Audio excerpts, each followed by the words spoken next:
Well, a smart guy wouldn't have forgot his Soto gas stove down on Lake Ontario. I'm in the city this weekend, and I'm down here for the sunrise. But with camping last week, I thought I had everything organized again. But on the way out of the house this morning, I forgot my my gasifier stove, or not my gasifier, so my gas stove, my ISO butane stove. So you're not supposed to have a fire down here, but I want to have a coffee and a little breakfast, some oatmeal. So I got to boil some water, and there's not a whole lot of wood down here. But I did bring means to start a fire, and I brought my little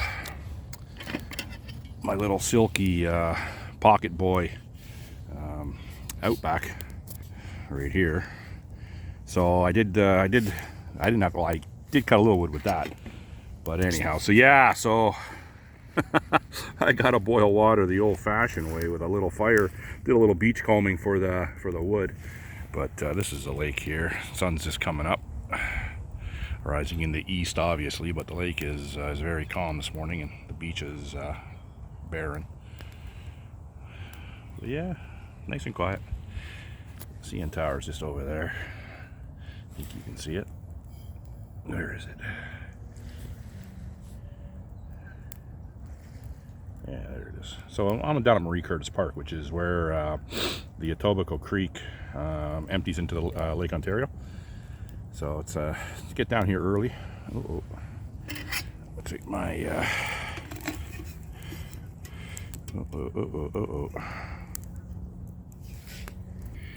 Yeah, so I didn't make my life easy, that's for sure. I had brought my collapsible silicone kettle for the gas stove, but I also brought a pot for the fire. But this fire is actually, given my location away, obviously, I didn't want to have a smoky fire on the beach this morning, which you're not allowed to have anyways. So, but anyhow, this water, hopefully it'll get to a boil. It's fresh water anyways. I didn't get it out of the lake, so lukewarm would be good. I got to get a coffee in me. But yeah, so day pack. I brought a freeze-dried meal too, and some oatmeal in case I stay down here later. I got a couple books to read with me. I brought some books. My coffee. I brought some filters here. That's just in my kit in case I got to filter some water. I do have water filtration devices, but I don't need that today because I'm not in a survival situation. I also have my chest rig on. Got extra water in here. Dog treats, of course. My tack pen, my tack light, another tack light. Christian Cross, of course. Glass. I got an extra pair of glasses. Alternate means of time. Carry some first aid in here, and that's pretty much it. Just gonna spend some time down by the lake and read some books today. There's not a whole lot of wood where I'm situated. Not a whole lot of washed up dry beech wood either. I guess the city comes through and takes care of that. And there's signs everywhere, no fire. So I just made a little tiny fire here. It's almost out there. But yeah, I needed my coffee, so I'm just gonna sit down here, read some of my books. I got these two books today. War is a Racket by General Smedley Butler. It's I think it was written in the 30s. He's a double Medal of Honor winner, and basically what it outlines is he's been in through many wars, and he after being in the wars, he has a different take on them, and basically this is an old book, but it's relevant again because it's always been relevant because wars are a racket. They're just there to make the elites richer. They make the money on with the blood of young men and women, and this book outlines it. I've already read 30-40 pages of it, but yeah, it's an easy read. It's 100 and something, 117 pages or something. It's very, very easy read, and I'll knock that off today. Probably knock it off today if I want to. Depends on what happens down here. But yeah, it with what's going on in Israel and Gaza, what's going on with Ukraine and Russia, the tensions between the U.S. and China, the U.S. and Iran, and Israel and Iran. I'm telling you, it's all like this book outlines. It's a racket, and we're all being had. And the people that are sending people to war, they are, they're evil people. They don't care. Long as they're in agreement with the powers that be, they will become richer and richer and richer. And this, this book is, like I said, from the 30s or 40s. I'm not exactly sure. Could be the late 20s. I don't know, but it's old. And the numbers that the General Butler outlines in this book are, they're from that time period. And the money the companies made during the First and Second World War in Korea and Vietnam. Vietnam's not in this book, and I don't think Korea is either. But regardless, it's astronomical, the profits prior to the war and post-war. It's, you take a 4-year period and you compare prior to the start of World War I up until 1914, then you compare 4 years after the war, 1918, and in this book it outlines some of the companies that were invested in the war. They made 1,700% difference in profit during those time periods. So war is, you got to really look at it, because it's not what you think it is. But anyhow, that's that book. And this book here is Common Sense. This was recommended to me by Chad Wright, a retired Navy SEAL operator. He also was a Navy SEAL instructor. And it's the author's Thomas Paine.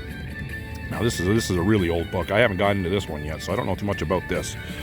So I'll let you know later on what this book is about. But it's a thin book too. It's they're more or less like a manifesto, really, something like that. They're not obviously long read books, but that's good. It gives you the meat and the potatoes, and that's what I need.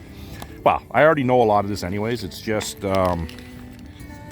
when I talk about something, I want to be educated on it. I just don't come up with this stuff off the top of my head. I go to many different avenues for education. Very little mainstream media, because that's just propaganda and indoctrination. Now, people that do follow mainstream media, they'll have a different opinion of that. They look at people like me, like, you guys are way off base. Like, how can you support Trump, and how can you not support Trudeau, and I guess it would be Vance and Harris. Well, it's not, or sorry, not Vance and Harris, Waltz and Harris. Basically, it's not that I think Trump is a really good guy. I like the idea of the family nucleus, Christian values, and I like the idea of cheaper food, cheaper rent, cheaper mortgages, a good way of life without wars. So that's what I'm interested in. I'm not interested in sending people to war. I'm not interested in 40%, 50% inflation. I'm not interested in unsustainable immigration, importation of immigrants from all over the world, and just putting them into places for votes and to cause chaos. Because the infrastructure is not set up to handle these influxes. Our medical system, it's a socialized medical system in Canada, and people say it's a great system, but it's not really a great system. If you come here and you don't have a family doctor, you can be waiting like a year and a half for a family doctor. You got to go to walk-in clinics, and it's not as good as the current government would like you to believe it is. Like in any government, really, even if it's a conservative government, when they get into power, if they ever do, there's gonna be pushback on the medical system as well, and they're gonna come up with the same excuses. I know that. I'm for less government. I'm not for no government. I'm just for less government. We're governed for everything. Like okay, I understand. I just had a little fire down here illegally. You're not supposed to do that, and I understand that. But I needed my coffee, and I didn't bring my proper stove, so I had to improvise. And I built some redundancy into my day bag today, so I can actually do that. But I'm getting a little bit off on a tangent here with politics. But yeah, it's a nice day down here. I'm going to run you through a little bit of my gear here. So what I'm wearing on my arms, these are level 6 slash sleeves. So which means they're very hard to cut with a knife, with an edged weapon. These here are level 9 slash gloves. So they are the top protection against against the edge weapons, but they're not made for edge weapons. They're made for contracting when you're using sharp tools, or not so much butcher. They use chainmail, but trust me, I'm not going to demonstrate on here. They work. Like, I can't go through with any of my knives. I can't go through my sleeve or these gloves. Doesn't even leave a mark on them. So, you know, I'm down here by myself. Do I trust anyone? No, I don't trust anyone. I don't trust anyone down here. The way things are going in society, it's dangerous. People, the mental health crisis that we have, the drug addiction crisis that we have, the stabbings and the beatings are, you know, they're at I would say they're at their highest levels ever. Like in Toronto, I don't know how many murders we've had so far this year, but what are we at? I don't know. I don't even know that. Maybe 50, 60. I don't know. And it's October. Second week of October. It's not. I don't think it's going to be the highest on record, but who knows? But the stabbings and the stabbing deaths are very high. I don't know the statistics on that, but I'm not coming down, or I'm not leaving my house without being aware that harm can come to me, and I take precaution against that. You know, and you know, today I'm hiking. I'm gonna do a bit of a hike. I didn't bring my bike today.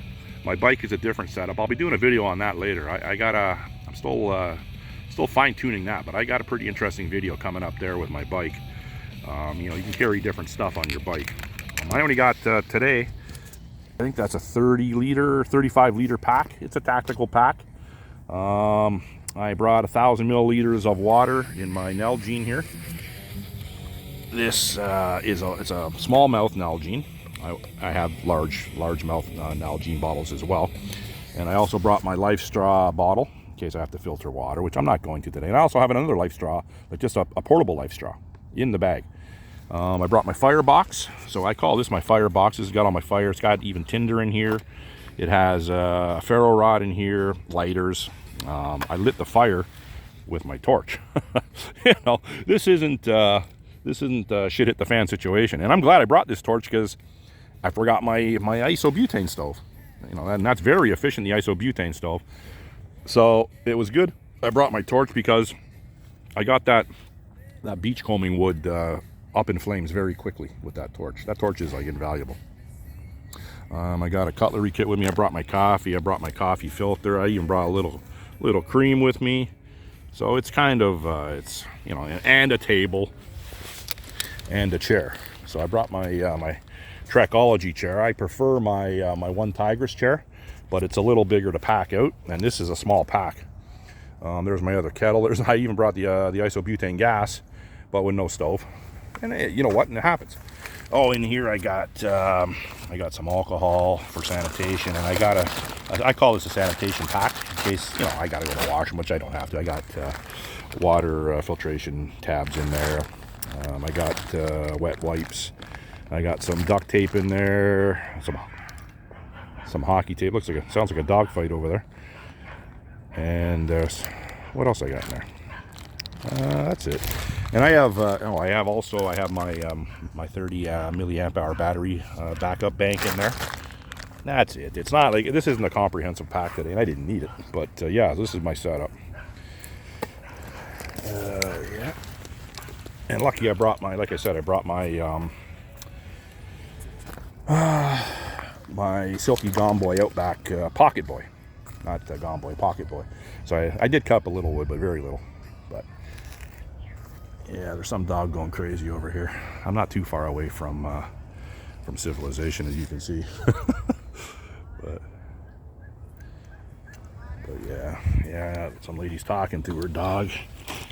Oh, I also brought this is a collapsible dog bowl or whatever. I'm not feeding or not hydrating wildlife, but you know what? If I seen an animal in distress, it was, you know, even a coyote in distress, I would give it water. And I have dog treats on me like I always do. And there's a dog over here behind me playing fetch with some woman. But anyhow, that's my setup.